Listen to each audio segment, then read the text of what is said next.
नमस्ते, प्रणाम। मेरा नाम कसक है और मैं कोलकाता से हूँ। आप सभी जानते होंगे कि वहाँ की फ़ेमस ज्वेलरी, ऑर्नामेंट्स, बैंगल्स है। यहाँ मैं आज आप लोगों के सामने एक छोटी सी थिंकिंग शेयर करना चाहती हूँ कि मैंने एक छोटा सा स्टार्टअप सोचा है मेरे बिज़नेस का, क्ले की चूड़ियों का। और हम सब जानते हैं कि अभी मार्केट में बहुत हाइप्ड अप है सिल्वर, गोल्ड, जिसमें कि अभी अगर मैं मार्केट में जाऊँ तो मुझे वो पोजीशनिंग मिलेगी नहीं मिलेगी बहुत मुश्किल है।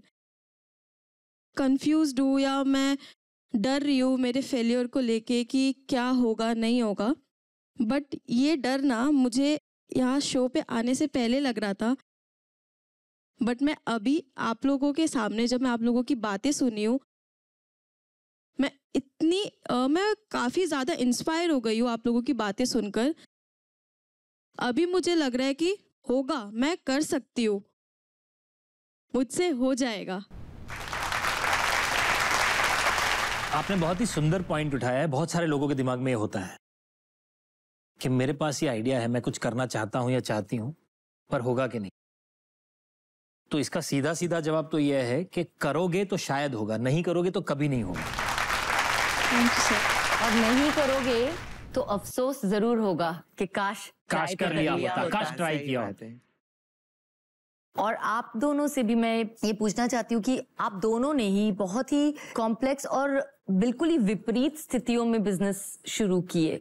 उस समय क्या कोई डर था, क्योंकि हम जो भी पूंजी लगा रहे हैं वो अगर नहीं चला तो क्या करेंगे, और कैसे आपने उस डर पर जीत हासिल की? जैसा हमारी बहन ने बताया कि फेलियर का डर लगता है हमेशा, तो स्टार्टिंग में मुझे भी ऐसा डर था कि कभी सब लगाया सब खत्म हो गया तो कैसे होगा। लेकिन बच्चा जब चलना सीखता है तो वो गिरता है, जब भी उठ के खड़ा होता है और फिर चलने लगता है।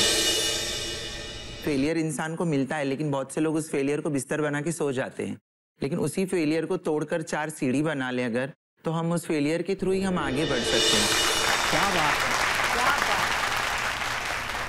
फेलियर एक ऐसी चीज है ना कि इंसान को किसी को एकदम खत्म कर देती है, किसी को और ज्यादा प्रोवोक करती है कि नहीं, अब की बार फेल हो गए तो दोबारा करके दिखाएंगे।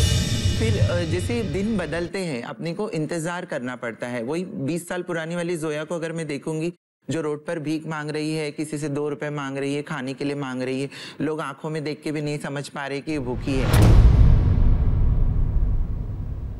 लेकिन वो भी एक तरह का मेरा फेलियर ही था। अगर वो फेलियर मेरी जिंदगी में नहीं आता तो आज ये तरक्की का मजा नहीं आता मुझे। टेस्ट है ना, जैसे अचार का टेस्ट अपने को कब पता चलता है, जब साथ में खिचड़ी हो। लोकल खिचड़ी खाएंगे तब अचार खाएंगे तो मजा आता है। तो वैसे ही जब तक आपके पास फेलियर की खिचड़ी नहीं होगी ना, तो तरक्की का अचार मजा नहीं देगा। क्या बात है।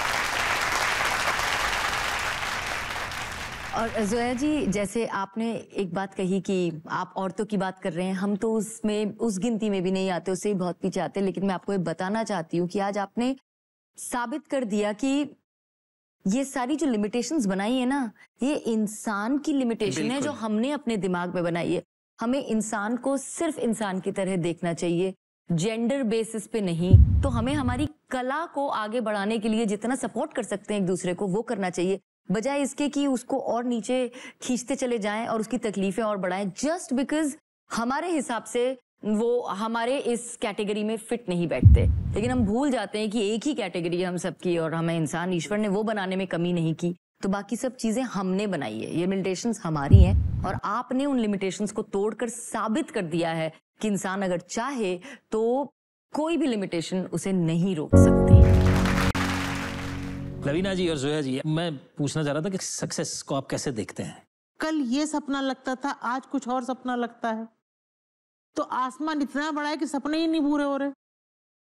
तो आप कब मानेंगी अपने आप को कि आप सक्सेसफुल हो चुकी हैं? मैं मानूंगी ही नहीं, ऑलवेज सीखती रहूंगी, आगे बढ़ती रहूंगी, आपके साथ चलती रहूंगी, आपके बताए नहीं बिल्कुल मैं चलती रहूंगी।